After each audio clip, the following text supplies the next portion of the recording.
Welcome to all student. आज हम करेंगे 12th बिजनेस स्टडी का chapter 7.2 supervision meaning and importance. आज के हमारे चैप्टर का नाम है और आज इस चैप्टर का हमारा फर्स्ट पार्ट है। तो आज का हमारा टॉपिक जो हम इस लेक्चर के अंदर करने जा रहे हैं, हमारा टॉपिक है meaning, definition, characteristics and position या रोल ऑफ सुपरवाइजर। तो आज के हमारे ये टॉपिक जो है हम फर्स्ट लेक्चर के अंदर करना जा रहे हैं। तो आज सबसे पहले हम करेंगे मीनिंग ऑफ सुपरविजन, यानी कि सुपरविजन का अर्थ क्या है। देखो, इसमें दो वर्ड आए हैं, सुपर और विजन। पहले इनको जानना जरूरी है। तो हम मीनिंग लेते हैं कि इसमें मीनिंग क्या दिया हुआ है। मीनिंग या अर्थ, सुपरविजन दो शब्दों सुपर व विजन के जोड़ से बना है, जो कि हमें पता चल रहा है सुपरविजन। तब इन दोनों का अलग अलग अर्थ क्या है। देखो, सुपर का अर्थ है उत्तम तथा विजन का अर्थ है दृष्टि। तो इस प्रकार सुपरविजन का अर्थ है उत्तम दृष्टि। अगर हम इस वर्ड के अकॉर्डिंग कहें तो सुपरविजन का अर्थ होता है सुपर दृष्टि या उत्तम दृष्टि, जिसको हम कहते हैं। अब इसका मीनिंग अगर लेते हैं तो इसका अभिप्राय अपने अधीनस्थों के दिन प्रतिदिन या डेली के काम की प्रगति देखना। डेली के काम की प्रगति देखना या मार्गदर्शन करना। सुपरविजन मतलब अगर हम अपनी लैंग्वेज में ले तो सुपरविजन का मतलब होता है कि जो आपके कर्मचारी, जो आपके अधीनस्थ जो डेली काम करते हैं, तो उनके काम को आप, उनके काम की प्रगति को आप नजदीक से जाकर देखें। और मार्गदर्शन करने का मतलब है कि उनके काम में अगर आपको कोई कमी नजर आती है तो उस कमी को दूर करने के लिए आपको उनको बताना है। तो इसे कहते हैं मार्गदर्शन। सीधी सी एक लाइन में कह सकती हैं, सुपरविजन का अर्थ अपने अधीनस्थों के काम, डेली के काम को चेक करना और उनका मार्गदर्शन करना है। अब आते हैं सुपरविजन की डेफिनेशन क्या है। डेफिनेशन ऑफ सुपरविजन डेविस ने दी है। डेविस के अनुसार पर्यवेक्षण वह कार्य है जो योजना एवं निर्देशों के अनुसार काम के पूरा होने को सुनिश्चित करता है। यानी कि हम सुपरविजन किसका करते हैं। हमने कोई प्लानिंग बनाई होगी, उस प्लानिंग को फॉलो करने के लिए हमने कोई निर्देश दिए होंगे, तो सुपरविजन के अंदर ये देखा जाएगा कि जो हमने प्लानिंग बनाई उसको फॉलो करने के लिए निर्देश दिए, क्या काम उसी के अनुसार पूरा हो रहा है, ये सुनिश्चित करने के लिए क्या किया जाता है, सुपरविजन किया जाता है। अब आता है इसकी characteristics of supervision. Characteristics of supervision, सबसे पहला जो है वो है यूनिवर्सल एक्टिविटी, सार्वभौमिक। ये वाला पॉइंट आपके बिजनेस स्टडी के अंदर मोस्टली चैप्टर के अंदर आएगा। यूनिवर्सल मतलब क्या होता है, जो सभी जगह पर लागू होता है, यूनिवर्सल। ठीक है, तो अब हम देखते हैं कि सुपरविजन जो है यूनिवर्सल कैसे है। सुपरविजन जो होता है यह प्रबंध के तीनों स्तरों पर की जाने वाली क्रिया है। तीन स्तर कौन कौन से होते हैं, टॉप लेवल हो गया, मिडल लेवल हो गया और आपका लोअर लेवल हो गया। तो सुपरविजन जो है तीनों लेवल पर की जाने वाली एक्टिविटी है, या हम कहते हैं एक कार्य है। तो सब सेकंड नंबर पे निर्देशन कार्य, डायरेक्टिंग फंक्शन। जो आपका निर्देशन है वो क्या है, एक फंक्शन भी है। कौन से नंबर का, फोर्थ नंबर का फंक्शन है। तो यह प्रबंध का एक महत्वपूर्ण कार्य भी है और निर्देशन का मुख्य भाग है। ये जो है ना आपका सुपरविजन, हम चैप्टर कौन सा कर रहे हैं, सुपरविजन। सुपरविजन किसका है, ये इसका डायरेक्टिंग का फंक्शन है। डायरेक्टिंग हमारा है फोर्थ नंबर का फंक्शन और सुपरविजन उसका सब पार्ट है। तो इसलिए ये कौन सा है, डायरेक्टिंग फंक्शन है, डायरेक्टिंग का भी फंक्शन है। ये प्रबंध का एक महत्वपूर्ण कार्य है। अगर आप सुपरवाइज नहीं करोगे, कमियां नहीं देखोगे, तो आपकी संस्था का उद्देश्य पूरा नहीं हो पाएगा। इसलिए इसे कहा जाता है कि निर्देशन का ये मुख्य भाग भी है। सेकंड है लगातार चलने वाली प्रक्रिया, कॉन्टिन्यूअस प्रोसेस। आपको क्या लगता है एक बार सुपरविजन कर लिया, देख लिया, काम हो जाएगा चुप बैठने से? नहीं होगा, क्योंकि आपने जो भी पॉलिसी लागू कर रखी है, जो निर्देश दे रखे हैं, उनको आपको लगातार ऑब्जर्व करते रहना होगा, सुपरवाइज यानी कि लगातार देखते रहना पड़ेगा। इसलिए कहा है कि यह लगातार चलने वाली क्रिया है, इसकी आवश्यकता हर समय रहती है। ये नहीं है कि एक लेवल पे और एक ही टाइम के लिए रहती है, हर समय इसकी जरूरत पड़ती है। आगे है आमने सामने संबंध, फेस टू फेस कॉन्टैक्ट। अभी फेस टू फेस कॉन्टैक्ट किससे रिलेटेड है? जो सुपरवाइजर होता है वो किसका सुपरविजन करता है? अधीनस्थों का। तो अब देखो सुपरवाइजर या पर्यवेक्षण के में अधिकारी और अधीनस्थ आमने सामने होते हैं। आपको क्या लगता है बिना आमने सामने हुआ भी काम देखा जा सकता है?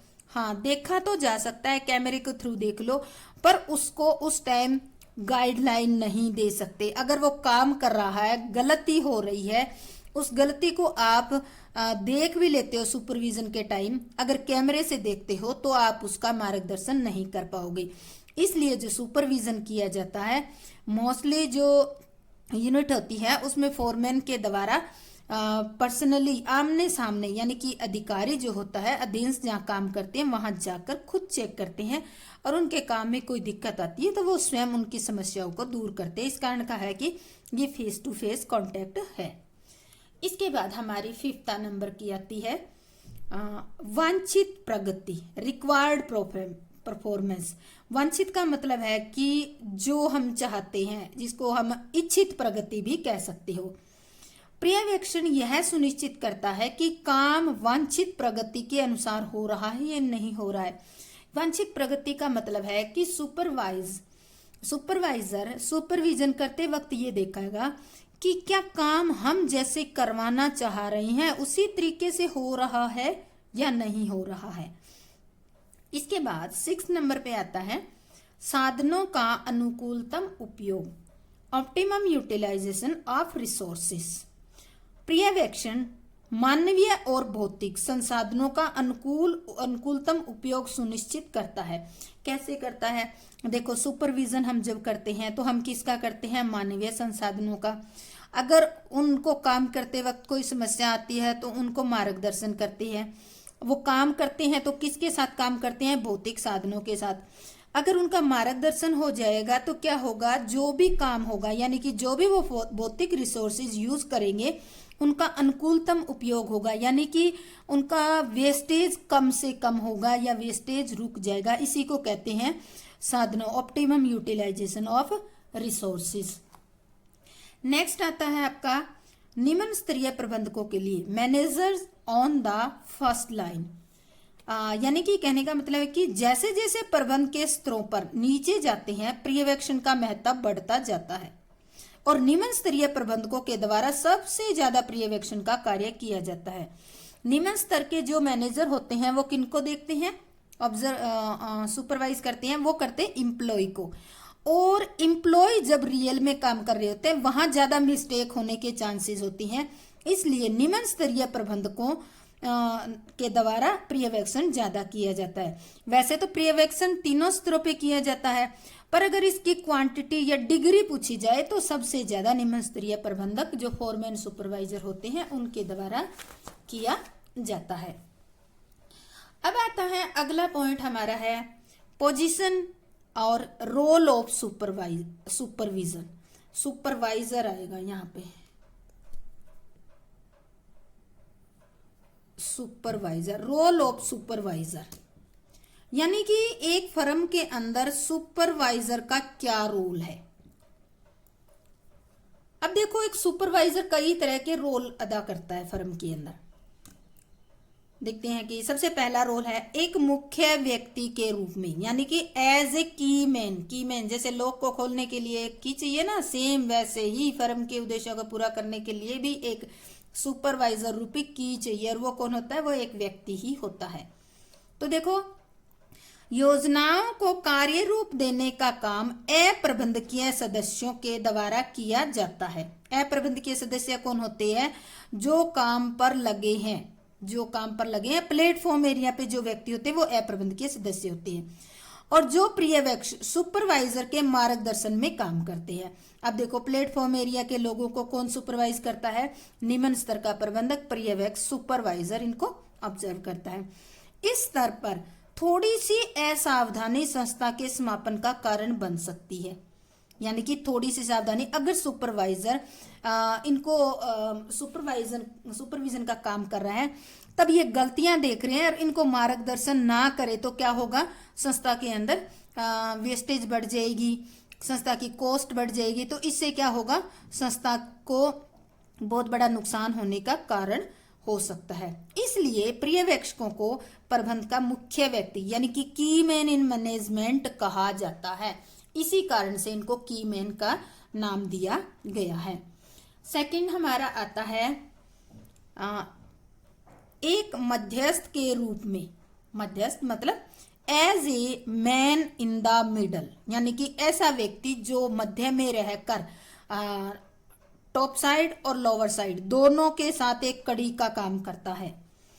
पर्यवेक्षक, सुपरवाइजर या फोरमैन जो होता है, उच्च स्तरीय प्रबंधकों एवं श्रमिकों के बीच एक कड़ी होती है, एक चेन होती है। जैसे कि आपने देखा टॉप लेवल मैनेजमेंट हो गया और नीचे का हो गया, ये बीच में जो होगा ये दोनों तरफ क्या करेगा? एक कड़ी का काम करेगा। इसका मुख्य उद्देश्य इन दोनों पक्षों के मध्य तालमेल स्थापित कर संस्था के उद्देश्यों को पूरा करना है। अब देखो, जो तालमेल स्थापित करने का काम होता है वो कौन करता है? सबसे ज्यादा ये सुपरवाइजर, फोरमैन वगैरह करते हैं, क्योंकि ये एज ए मिडल मैन की भूमिका को निभाते हैं। जैसे टॉप लेवल के बॉस जो इसको कोई पॉलिसी, कोई निर्देश देंगे तो उनको वो किसको बता देगा? नीचे जो प्लेटफॉर्म एरिया पे काम कर रहे हैं वर्कर, उनको बता देंगे। वर्कर से रिलेटेड कोई प्रॉब्लम है तो वो टॉप लेवल मैनेजमेंट को बता देगा। तो इस तरह से वो अपनी टॉप लेवल मैनेजमेंट अपनी पॉलिसी में चेंज कर सकते हैं, तो इस तरह वो आगे डिसीजन ले सकती है। तो इसी कारण इसको बताया गया है सुपरवाइजर को कि ये क्या है? As a man in middle, यानी कि एक मध्यस्थ, एक मिडल मैन के रूप में भी काम करता है। थर्ड जो ये रोल प्ले कर रहा है वो आता है ए मानवीय संबंध विशेषज्ञ के रूप में, as a human relation specialist. यानी कि जब ये कार्य करता है तब ये लगता है कि ये तो एक ह्यूमन एक स्पेशलिस्ट है जो ह्यूमन के बिहेवियर को जज करता है। एक पर्यवेक्षक के सामने मानवीय व्यवहार से संबंधित अनेक समस्याएं आती है जिनका समाधान करना पड़ता है, और वह ऐसा तभी कर सकता है जबकि वह मानवीय संबंध विशेषज्ञ यानी कि ह्यूमन रिलेशंस स्पेशलिस्ट हो। यानी कि जब वो सुपरवाइज कर रहा होता है, सुपरवाइजर वो किसका करता है? ह्यूमन बीइंग का करता है। और आपने देखा होगा कि ह्यूमन बीइंग जो होते हैं एक संस्था में काम कर रहे हैं, हर एक का अलग अलग व्यवहार होता है। तो देखो, जहां वो काम कर रहे हैं उनकी अलग अलग एक्टिविटी है, हर एक का अलग अलग व्यवहार है। तो जब वो काम कर रहे होते हैं तो उनसे रिलेटेड अनेक अलग अलग तरह की ही समस्याएं आती है, और उन समस्याओं को कौन दूर करता है? ये सुपरवाइजर। सुपरवाइजर अगर उससे खुद से अगर ये समस्या दूर हो जाती है तो ठीक है, अदरवाइज वो अपने जो अधिकारी यानी कि सुपरवाइजर के खुद के जो अधिकारी होते हैं, मिडल लेवल के जो मैनेजर होते हैं, उनसे पूछ कर ये समाधान करता है। और देखो, ज्यादातर समस्याएं तो सुपरवाइजर ही सुलझा देते हैं। इस कारण से इसको क्या कहा जाता है? ये एक ह्यूमन रिलेशन स्पेशलिस्ट भी है।